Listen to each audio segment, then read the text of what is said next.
I hope you like to hear whales humming because you will hear a lot of it this video. Hello everyone, I call myself Zondagskind and I like to give you challenges in Civ 6. And it's time for the fourth challenge of this series. It's February and we start with Dido of Phoenicia. Let's look at her abilities. Founder of Carthage can move their original capital to any city with a Kothon they founded by completing a unique project in that city. 1 trade route capacity for each government plaza building and the government plaza district. Plus 50% production towards district in the city with the government plaza. The capital move can be really funky if you combine it with colonial taxes and maybe Casa de Contratación. I've done it in different games, spoiler alert, I haven't done it this game, but it can be fun as a kind of a meme, but it does give yields. Plus 1 trade route capacity is of course always great, especially on naval maps where usually those trade routes are very lucrative. And extra production towards district is very nice, especially because the government plaza city usually is a relatively tall one. Mediterranean colonies begin the game with the writing technology Eureka. Usually not insanely powerful because I generally won't be building a campus anyway until I meet someone. But on naval map sometimes you're a little more isolated, so it's nice. Coastal cities founded by Phoenicia and located on the same continent as the Phoenician capital are 100% loyal, so you can forward settle a bit more as long as you actually have the combat strength to back it up. Settlers gain +2 movement and +2 sight range while embarked. That is amazing. It also means it's a lot easier to disembark and settle immediately, and because settlers ignore additional movement costs from embarking and disembarking. So a lot easier to set up your cities on different land masses. The Barbarian is a Phoenician unique replacement of the galley, which is a little stronger. It has more movement, which is nice because you want to scout out those different lands you want to settle. Trader units are immune to being plundered if they are within 4 tiles of Byreme. Kind of a meme bonus, in my opinion. It's thematic, I guess. Although I can't remember if I've used it this game. It does sound like something where, you know, if there's a Barbarian close by a trader and you can get a Byreme within range of this ability, might as well. And the Kothon is a district unique to Phoenicia, replacing the harbor, which is very nice, and it gives you extra production towards naval units and settlers. So Phoenicia is the ultimate go wide civ and go harbor civ, and all wounded naval units in this border in the city's borders heal 100% of their HP, which is amazing, especially in a domination game. And won't you look at that? I did a domination run on this game, looking back now at the turn 1 save, and I will give you the achievements. So first off we have Suck on It Cato, eliminate at least 1 opponent. They come with elephants, finish with at least 1 heavy cavalry army, heavy cavalry being knights, cuirassies and the like. Purple garments, monopolize at least 3 plantation resources. Circular harbors, finish the game with at least 10 Kothons. And I will go down with this ship, finish with a naval unit that has all possible promotions. Looking ahead, you might want to use the combination you can make of fleets and with units of different promotions to do that if you don't, especially if you don't want to go full on domination. But to be honest, I kind of set it up for you so you're forced to do a little bit of domination at least. And looking at this pawn, I won't spoil too much, but you want to monopolize plantation resources. So, good luck with that.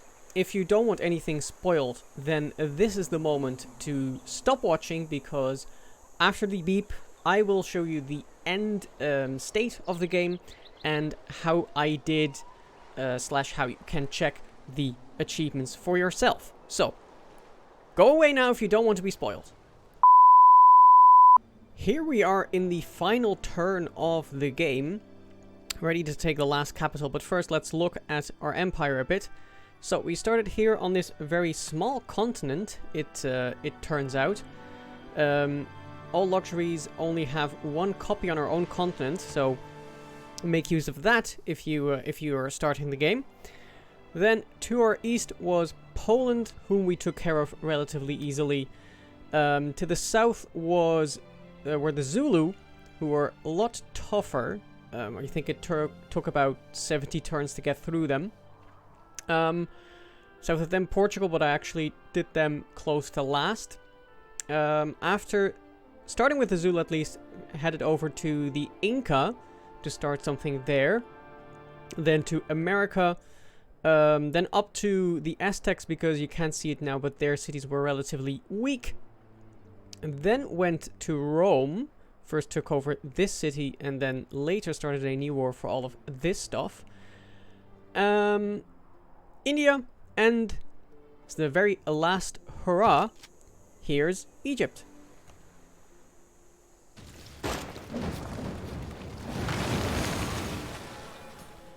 So there you have it. I don't know exactly what the win timer is in the Hall of Fame, but I'm pretty happy with this win timing, especially because the achievements kind of required me to delay a little bit for mobilization for the army tech. Definitely, of course, getting to better boats, the caravels, and to frigates helps out a lot.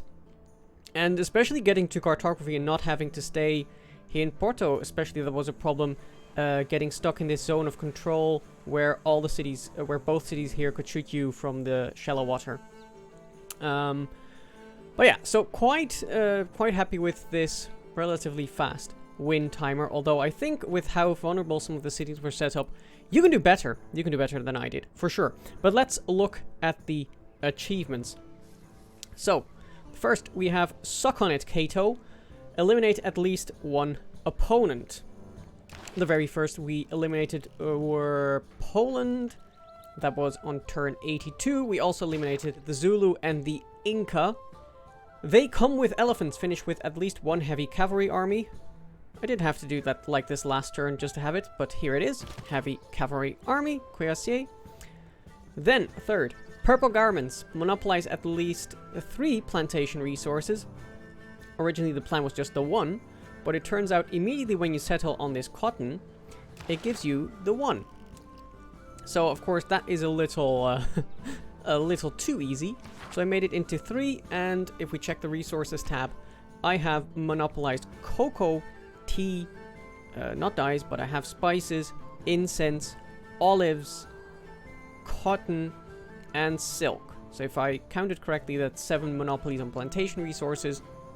And even if you don't go for domination, you should be able to get the cotton one, the silk one over here, and, well, you will have to do a little elimination, of course, for the achievement as well, but then you should be able to get the cocoa if you take out Poland. Then we have Circular Harbors.